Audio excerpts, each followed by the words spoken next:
After I read this, later, if I'm nowhere to be found, Alicia probably killed me.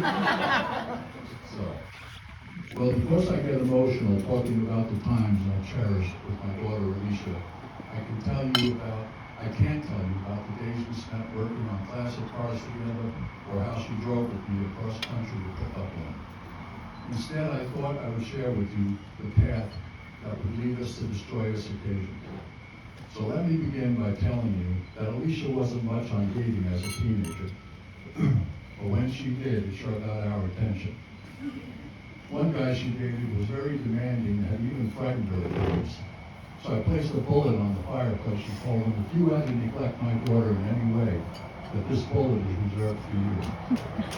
Well, we never saw him again. There were others that aren't even worth mentioning. But the one that frightened me the most was when I opened my front door. I thought, what the hell is this? This guy looked like he was from outer space. He had hair that went every which way but straight. I could barely see his face. He had more colors in his hair than a box of crayons. And I couldn't even tell you how many earrings were hanging from his face. Before I can question on who this guy was, Alicia was out the door and gone. Later that night, I sat with her and told her she really needs to take some time and reevaluate the guy she's dating. Well, believe me, she took her time. 7 years went by. My mother and I were beginning to think she was becoming a permanent fixture in our home. After 7 years, and much to my surprise, I come to find out she's meeting a girl late at night on weekends. I thought, okay, not a problem. I support individual choices. Besides, after waiting 7 years, I learned to become more lenient. I asked her mother who this girl is. She told me her name is Ron. She's from Denver. I thought, Denver? You mean now we're going to be traveling back and forth to Denver?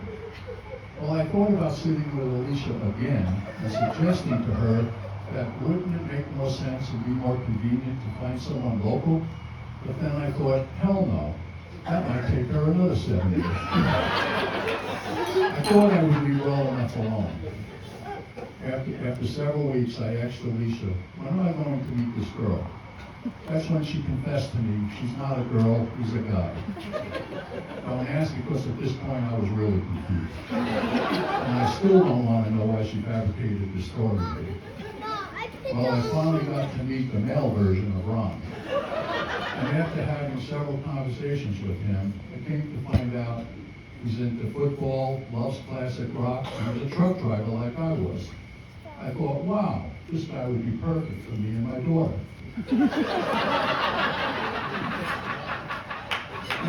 I even asked Alicia, now wasn't it worth the wait? She couldn't agree more.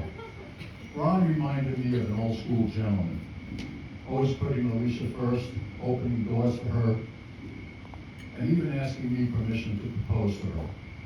Ron, Debbie and I would be honored to have you as our son-in-law. It would be an honor for us to be part of your family. Alicia, I went through raising 3 boys and waiting 38 years to finally get a daughter. And I couldn't ask for a more special one. Thank you for bringing the joy and laughter into our hearts. Now, Ron will get to enjoy those great same qualities about you like we did and still do.